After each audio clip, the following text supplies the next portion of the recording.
Hi, this is Dr. Amit from Rudraksh Physiotherapy Clinic.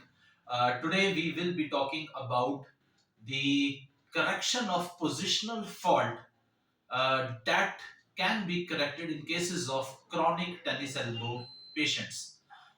जब कोई patient हमारे पास आता है और वो कहता है कि मुझे काफी समय से मैं प्लेयर हूं या मैं हाउसवाइफ हूं, मैं रिंगिंग ऑफ क्लोथ्स करती हूं या फिर हाउस होल्ड वर्क में आटा गूंथते हुए या फिर किसी भी और कारण से एथलीट कहता है कि जब मैं क्रिकेटर हूं या क्रिकेट जब भी खेलता हूं, मुझे थोड़े दिनों बाद जब मैं continuously while playing I start having pain in my tennis elbow and this is not कि ये मेरे को पहली दफा हुआ है, मुझे हमेशा ही यहाँ पे पेन रहता है, बट ये एग्रावेट हो जाता है खेलने के बाद, तो दैट मीन्स कि ये क्रॉनिक केस है टेनिस एल्बो का. And I want to focus on one thing that in cases of chronic tennis elbow what happens is कि यहाँ पे जो टेंडन में इंजरी है, जिस टेंडन का नाम है एक्सटेंसर कार्पी रेडियलिस ब्रेविस, जब वो फट जाता है उसको टेनिस एल्बो कहते हैं. उस टेंडन में जब लॉन्ग ड्यूरेशन या लॉन्ग स्टैंडिंग इंजरी रहती है, तो व्हाट हैपेंस कि जो हमारी फोर आर्म में दो बोन्स होती हैं, जो लिटिल फिंगर की तरफ है वो अल्ना है, जो अंगूठे की तरफ बोन है वो रेडियस है, और वो लिगामेंट इस रेडियस बोन के साथ अटैच्ड है. सो वो टेंडन जो है वो इस रेडियस बोन के साथ अटैच्ड है, extensor carpi radialis brevis. Radialis brevis means it has a connection with the bone that is known as radius on the outer aspect of your forearm. तो जब वो टेंडन इंजर होता है तो यहां वाली जो बोन है रेडियस, ये थोड़ा सा जो यहाँ पे इस पोजीशन को होनी चाहिए, ये थोड़ा सा आउटवर्ड मूव कर जाती है.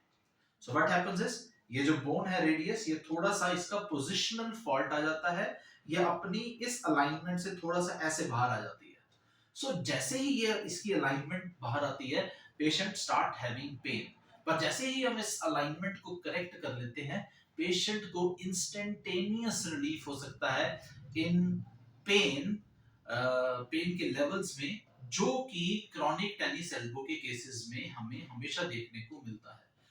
अगर हमने इस पोजिशनल फॉल्ट को करेक्ट करना है और आपको काफी समय से टेनिस एल्बो का पेन रहता है और कभी कभी किसी फैक्टर्स की वजह से वो एग्रावेट हो जाता है, तो आप ये एक मेथड बहुत आराम से घर पे बैठकर भी आप अपना सकते हैं, जिसकी वजह से आपका टेनिस एल्बो का पेन इमीडिएटली ठीक हो जाएगा, बट फुल रिकवरी नहीं होगी. उसके लिए definitely you have to go to a pain clinic और टू अ फिजियोथेरेपिस्ट, ताकि हम उस टेंडन को प्रॉपर्ली हील भी कर दें.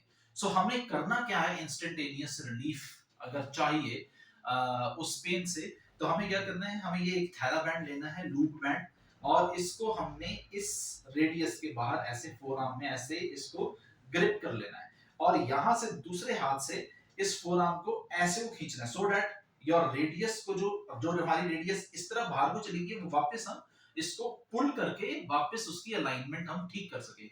हम कैसे, ह्यूमरो रेडियल जॉइंट और रेडियस की अलाइनमेंट को कैसे ठीक करेंगे, वही मेथड आपको बता रहा हूं.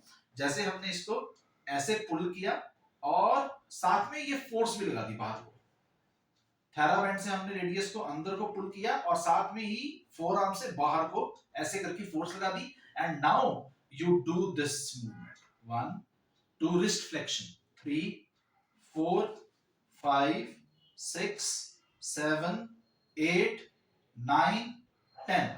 10 टाइम्स ये किया. ऐसे ही पुल मेंटेन करके रखना है, रेडियस ऐसे बाहर को थैला बैंड पे जोर लगा रही है. And do elbow flexion, one, two, ये आप कोडी मोड़ रहे हो, three, four, five, six, seven, इस तरह 10 टाइम्स करेंगे. इस तरह से हमने दो मूवमेंट्स देखी, जिसमें हमने इस तरह से पुल किया, रेडियस को भी हमने ऐसे जोर की थैला बैंड के ऊपर पुश किया, और एक मूवमेंट रिस्ट फ्लेक्शन की थी और एक मूवमेंट एल्बो फ्लेक्शन की थी.